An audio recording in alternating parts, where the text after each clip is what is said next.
Oil 4 spoon ஊற்றிட்டு கடுகு கொஞ்சம்,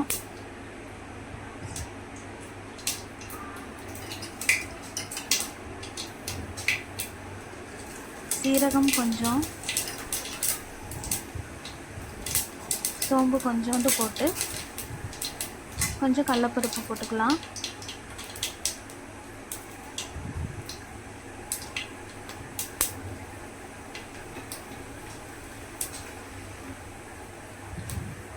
பெரிய வெங்காயம் 4 பெரிய வெங்காயம் மீடியம் சைஸில் ஒரு 4 கட் பண்ணி போட்டுக்கலாம்.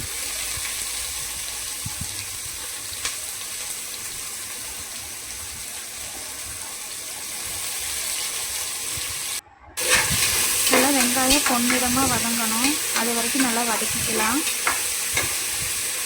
நல்லா பொன்னிறமாக வதங்கி நம்ம தக்காளி சாப்பாட்டுக்கு செஞ்சோம்னா நல்லாயிருக்கும், டேஸ்ட்டாக கிடைக்கும்.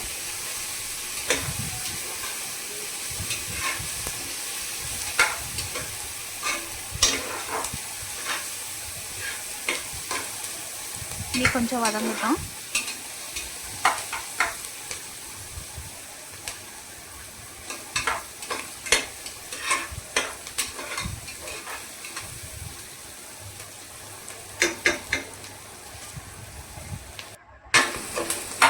நல்லா பொன்னிறமாக வதங்கிடுச்சு. இதோட கருவேப்பிலை, பச்சை மிளகாய் ஒரு 4, பூண்டு ஒரு 15 ஆட் பண்ணிக்கலாம், சேர்த்திக்கலாம். சேர்த்து அதையும் கொஞ்சம் நல்லா வதக்கிக்கலாம்.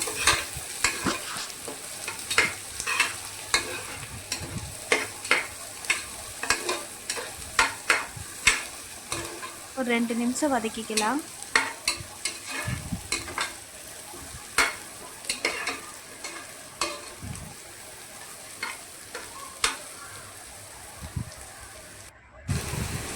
அதோட தக்காளி சேர்த்துக்கலாம். தக்காளி ஒரு 3 பீஸு மீடியம் சைஸில்.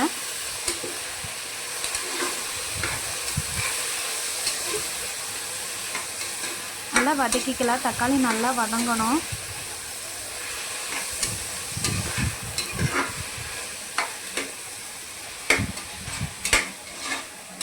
தக்காளி நல்லா சாஃப்டாகி வதங்கணும்.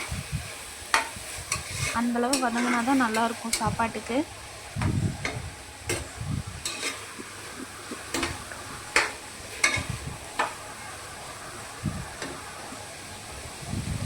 நல்லா வதங்கட்டும். வதங்கினதுக்கப்புறம் நம்ம மசாலா சேர்த்துக்கலாம். மசாலா முன்னாடி ஆட் பண்ணிட்டேன், வீடியோ எடுத்தேன், அது இதாகிடுச்சு, கட் ஆகிடுச்சு. சாம்பார் தூள், மிளகாத்தூள், மஞ்சத்தூள், உப்பு இதெல்லாமே சேர்த்து ஆட் பண்ணியிருக்கேன். சாம்பார் தூள் 2 ஸ்பூனு, மிளகாத்தூள் 1 ஸ்பூனு, மஞ்சத்தூள் 1/4 ஸ்பூன் சேர்த்திருக்கேன். உப்பு தேவையான அளவு போட்டுக்கோங்க.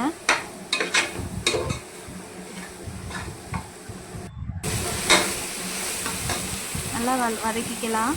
கொஞ்சம் கரம் மசாலாவும் இதோட கூட சேர்த்திக்கலாம்.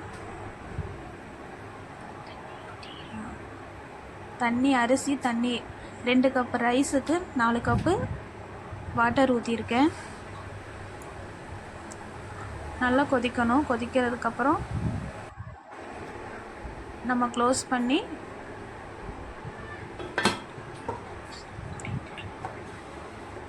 வச்சுக்கலாம். ஒரு 2 விசில் வரட்டும். 2 விசில் வந்ததுக்கப்புறம் நம்ம எடுத்து பார்க்கலாம்.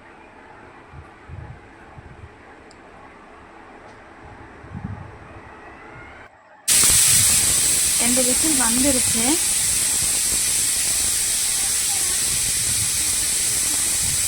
விசில் அடங்கட்டும். அடங்கினதுக்கப்புறம் ஓப்பன் பண்ணி பார்க்கலாம்.